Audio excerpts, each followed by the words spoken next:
inmediatamente equivalente a todas las cuestiones en donde se aplicó violencia revolucionaria en la historia del siglo XX y en las revoluciones triunfantes o en los movimientos sociales de izquierda. ¿Cuál era esa cuestión que estuvo nítida desde el comienzo? Si era legítimo matar a una persona o no lo era. Ese es el tema central. La cuestión es que en todas las respuestas, cuyos tonos fueron airados, respetuosos a veces, reflexivos, muy pocas veces se notó el tono del gemido, que sí estaba presente en la carta original. Yo he revisado casi todo lo que se escribió y no encuentro que casi ninguna respuesta estuviera a la altura, salvo las que inmediatamente también tuvieron dieron apoyo a Oscar del Barco, pero era difícil encontrar algo equivalente a lo que había en esa carta original, es decir, un intenso lamento.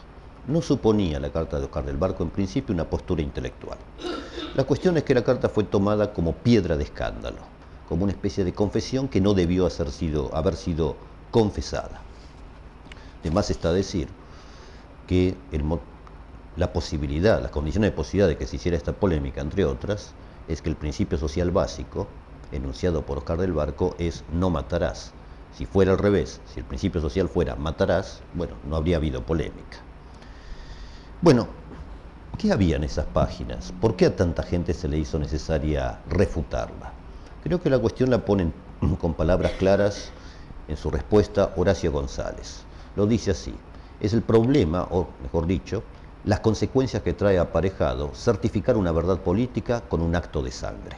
Esto es, en concreto, el problema que motivó las respuestas. Respuestas que se remitieron casi instantáneamente a tres trivialidades. La primera es que en todas las sociedades se mata, lo cual es una trivialidad estadística. La segunda es que la muerte es un suceso inevitable de la lucha revolucionaria, es decir, es una especie de visión pesimista o realista de un Estado Mayor de Ejército. Y la tercera, de índole sofisticado, pero que me terminó pareciéndome una trivialidad, es que el no matarás no es fundamento de ninguna comunidad, que es una especie de especulación basada en una concepción sacrificial de la vida social y que solo funciona en el mundo de la teoría. Lo cierto es que matar no es un hecho común, sino un hecho muy extraordinario. Solo un ínfimo porcentaje de la población mata. La gran mayoría de la población nunca ha matado, no lo hace, ni lo va a hacer nunca. Por lo tanto, la cuestión es que para Oscar del Barco el principio no matarás es trascendental. Los actos empíricos no cuestionan al principio, por el contrario, lo confirman. De otra manera estaríamos matando o torturando todos los días de nuestra vida, o mintiendo en todo caso también. Ahora bien, ¿por qué se provocó esa reacción en cadena de parte de personas que suelen ser llamadas intelectuales? Yo creo que porque se rompía un consenso implícito, una especie de consenso. ¿Cuál era ese consenso? Se lo puede enunciar así: que la historia de los partidos políticos y los movimientos de izquierda, y también las de sus revoluciones triunfantes, sin duda habían estado plagadas de errores y de desmanes, pero sin embargo les asistía un derecho, el de la superioridad moral de sus objetivos y de sus motivaciones. Es decir, que a pesar de la parte mortífera de la historia de las revoluciones y de los grupos de izquierda, era necesario aceptar que esos movimientos de liberación de las masas estaban investidas de algún tipo de superioridad moral, de modo que la toma de partido por las víctimas del orden social vuelve a sus representantes o incluso los absuelve de las consecuencias de los daños colaterales producidos en esos procesos de cambio social. Creo que esta es una de las cuestiones centrales que hay en la polémica, es decir, la idea de una superioridad moral. Y justamente lo que Oscar del Barco venía a cuestionar es que no había superioridad moral, que nada diferenciaba una ejecución de un asesinato.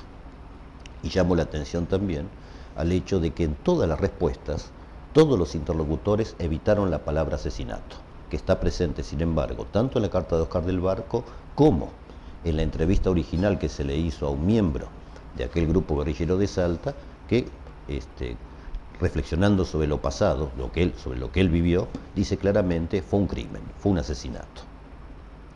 Bueno, el argumento de la superioridad moral no es solamente un argumento abstracto, sino que está sostenido en las respuestas dadas a Oscar del Barco en una supuesta prueba empírica.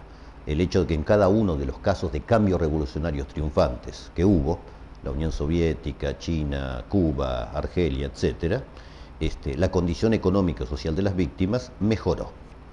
Sin embargo, la idea de que un régimen dado, a pesar de sus crímenes o de sus arbitrariedades, pueda ser aceptable siempre y cuando mejore la condición social de las víctimas o elimine la desigualdad, no es muy aconsejable. El emperador Tiberio, uno de los más importantes emperadores que tuvo Roma, no fue un mal emperador.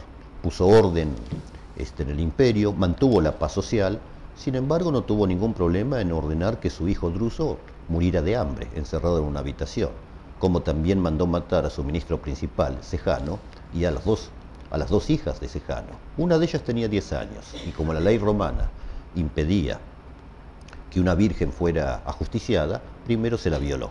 El verdugo la violó para poder ajusticiarla. Que Tiberio haya sido un buen administrador no quiere decir absolutamente nada. De hecho, yo no sé si se podrían reivindicar, como algunos han intentado, por otra parte, en otro lugar ideológico, reivindicar los logros tecnológicos, científicos, económicos de gobiernos como los de Adolf Hitler o de Francisco Franco o de Augusto Pinochet, aún teniendo en cuenta los campos de concentración en un caso, la represión brutal luego de la Guerra Civil Española desatada por el gobierno de Franco o la que se desató en Chile. En ese caso, sería difícil aceptar la ablación de la cuestión ética. Y sin embargo, era muy habitual, y todavía sigue siéndolo en muchos libros de historia de la Revolución Rusa o de la Revolución China, aceptar que los logros científicos, económicos, organizacionales y bélicos, sobre todo en relación a la Segunda Guerra Mundial de la ex Unión Soviética, eran algo a tener en cuenta, a pesar de los campos de concentración que también hubo en la Unión Soviética. Igualmente, hoy con respecto a Cuba, se suele también mencionar los logros sociales, medicinales, deportivos del régimen cubano, y sin embargo, nada se menciona sobre la historia de la disidencia en ese país. En otras palabras, solamente una doctrina que puede asumir o estar investida de una superioridad moral podría ejercer y orientar la violencia revolucionaria. Esto es una constante en las respuestas que se le dieron a Oscar del Barco. Tomo un caso ejemplar, y desde ya no el único. El mayor asesino del siglo XX existente fue un ruso, un comunista, Vasily Blojin. Me refiero al mayor asesino el que mató a más personas personalmente. Vasily Blojin fue el verdugo en jefe de la NKVD, es decir, la Agencia Secreta de Espionaje y Seguridad de la Unión Soviética durante la Segunda Guerra Mundial, a la cual antes, en época de Lenin, se llamó Cheka, y en la época anterior de los zares, Ojrana, y después se llamaría KGB, GPU, hoy se llama FSB.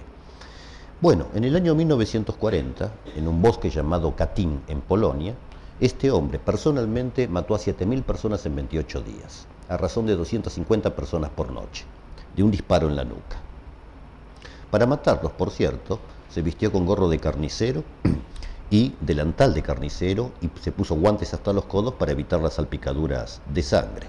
Y por ese acto, 7.000 personas matadas en 28 días, fue condecorado por la Unión Soviética. Esas condecoraciones le fueron retiradas en 1953 a la muerte de Stalin. A pesar de esto, o sea, una vez que se denunciaron los crímenes de Stalin y Nikita Khrushchev asumió el poder. A pesar de eso, no fue ni perseguido, no fue encarcelado, no fue juzgado. Murió absolutamente libre. Sin embargo, Vasily Blojin nunca entendió por qué le habían sacado las medallas. Él se consideraba un buen comunista. Él había hecho lo que había hecho en nombre de la patria de los trabajadores, contra los enemigos, los potenciales enemigos que hubieran sido los oficiales polacos y los intelectuales polacos allí asesinados, que eventualmente podrían haber sido la avanzada de una contrarrevolución.